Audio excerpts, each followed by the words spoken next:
ರಾಜ್ಯದಲ್ಲಿ ಯಾರು ಮುಖ್ಯಮಂತ್ರಿ ಆಗ್ತಾರೆ ಯಕ್ಷ ಪ್ರಶ್ನೆ ಎಲ್ಲರೂ ಕೂಡ ಕಾಡ್ತಾ ಇದೆ. ಆದರೆ ಒಂದಂತೂ ಸತ್ಯ, ಕಳೆದ 3 ವರ್ಷದ ಆಡಳಿತ ವೈಖರಿ ಆರ್ಥಿಕ ಸಂಕಷ್ಟ, ಆರ್ಥಿಕ ಹೊರೆಯಾಗಿ ಉಂಟಾಗಿದೆ. ಯಾರೇ ಮುಖ್ಯಮಂತ್ರಿ ಆದರೂ ಕೂಡ ಈ ಸುಧಾರಣೆಯನ್ನ ತರೋದಕ್ಕೆ ಸಾಧ್ಯ ಇಲ್ಲ. ಯಾವುದೇ ಕಾರಣಕ್ಕೂ ಅಭಿವೃದ್ಧಿ ಮಾಡೋದಕ್ಕೂ ಸಾಧ್ಯ ಇಲ್ಲ, ಸುಧಾರಣೆಗಳು ತರೋದಕ್ಕೂ ಕೂಡ ಸಾಧ್ಯ ಇಲ್ಲ.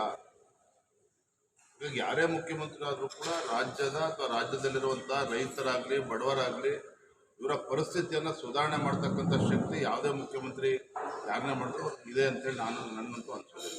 ಒಂದು ಪ್ರಮುಖ ಬೆಳವಣಿಗೆ ನಡೆದಿದೆ. ಇವತ್ತು ಮಧ್ಯಾಹ್ನ ಅಥವಾ 10:30 ಸುಮಾರಿಗೆ ಮುಖ್ಯಮಂತ್ರಿ ಸಿದ್ದರಾಮಯ್ಯವರು ರಾಜ್ಯಪಾಲರ ಒಂದು ಅನುಮತಿ ತಗೊಂಡಿದ್ರು. ಬಟ್ ಏಕಾಏಕಿ ದಿಢೀರ್ ಅಂತೇಳಿ ರಾಜ್ಯಪಾಲರು ದೆಹಲಿಗೆ ಹೋಗಿದ್ದಾರೆ ಅನ್ನುವಂಥ ಚರ್ಚೆಗಳು ಕಾರಣ ಆಗಿದೆ. ಅದಕ್ಕೆಲ್ಲೋ ಒಂದು ಕಡೆಗೆ ಬಿಜೆಪಿಯವರು ಏನಾದರೂ ಇದರೊಳಗೆ ಮುಖ್ಯಮಂತ್ರಿಗಳು ರಾಜ್ಯಪಾಲರ ಸಮಯವನ್ನು ಕೇಳಿದ್ದೇ ಆಗಿದ್ದರೆ ಮುಖ್ಯಮಂತ್ರಿಗಳ ಟಿಪಿಯಲ್ಲಿ ಅದು ಉಲ್ಲೇಖ ಆಗ್ತಾ ಇತ್ತು.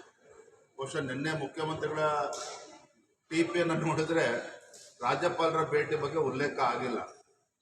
ಎರಡನೇದು, ರಾಜ್ಯಪಾಲರು ಎಲ್ಲಿದ್ದಾರೆ, ಬಾಂಬೆ ಹೋಗಿದ್ದಾರೆ, ನೀವೇನು ಹೇಳ್ತಾರೆ ಅದ್ರ ಬಗ್ಗೆ ನನಗೆ ಮಾಹಿತಿ ಇಲ್ಲ. ಅದ್ರ ಬಗ್ಗೆ ನಾನು ಹೇಳೋಕ್ಕೆ ಸಾಧ್ಯ. ಚರ್ಚೆ ಆಗ್ತಾ ಇರ್ತಕ್ಕಂಥದ್ದು ದಿಢೀರ್ ಅಂತ ಬೆಳವಣಿಗೆ ಆಗೋದಕ್ಕೆ ಕೆಲವೊಂದು ಕಡೆ ತೆರೆಮರೆ ಒಳಗೆ ಬಿಜೆಪಿ ಏನಾದರೂ ಕಸರತ್ತು ನಡೆಸ್ತಾ ಇದೆ. ಖಂಡಿತ ನೋಡ್ರಿ, ಆಡಳಿತ ಪಕ್ಷ ಕಾಂಗ್ರೆಸ್ಗೆ 138 ಶಾಸಕರ ಬೆಂಬಲ ಇದೆ, ಬಹುಮತ ಇದೆ, ಸ್ಪಷ್ಟ ಬಹುಮತ ಇದೆ. ಇದರಲ್ಲಿ ನಾವೇನು ರಾಜಕಾರಣ ಮಾಡೋದಕ್ಕೆ ಸಾಧ್ಯ ಇದೆ? ಬಿಜೆಪಿ ಏನು ಮಾಡೋದಕ್ಕೆ ಸಾಧ್ಯ ಇದೆ? ನಾವು ಅಪೇಕ್ಷೆ ಪಡುವಂಥದ್ದು ಕೂಡ ರಾಜ್ಯದ ಜನ ಅವ್ರಿಗೆ ಆಶೀರ್ವಾದ ಮಾಡಿದ್ದಾರೆ. ವಿರೋಧ ಪಕ್ಷದಲ್ಲಿ ಕೂರ್ತಿದ್ದೇವೆ, ವಿರೋಧ ಪಕ್ಷ ಸ್ಥಾನದಲ್ಲಿದ್ದು ಆ ಸ್ಥಾನವನ್ನು ತುಂಬುವಂಥ ಕೆಲಸ ಮಾಡ್ತಾ ಇದ್ದೇವೆ. ಅವರು ಆಡಳಿತ ಅವ್ರ ಕೆಲಸನ ಅವ್ರು ಮಾಡಲಿ, ನಾವು ಇದರಲ್ಲಿ ಮೂಗು ತೋರಿಸ್ತಕ್ಕಂಥ ಪ್ರಶ್ನೆ ಉದ್ಭವ ಆಗೋದಿಲ್ಲ.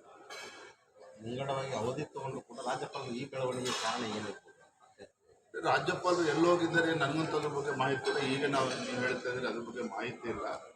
ರಾಜ್ಯಪಾಲರ ಬಗ್ಗೆ ಹೇಳಿಕೆ ಕೊಡೋದಕ್ಕೆ ಸಾಧ್ಯ ಇಲ್ಲ. ಅಂದರೆ ಒಂದಂತೂ ಸತ್ಯ, ಮುಖ್ಯಮಂತ್ರಿಗಳು ರಾಜ್ಯಪಾಲರ ಸಮಯನ ಕೇಳಿದ್ದಾರೆ ಅಂತ ಗೊತ್ತಿದೆ. ಧನ್ಯವಾದ. Thank you.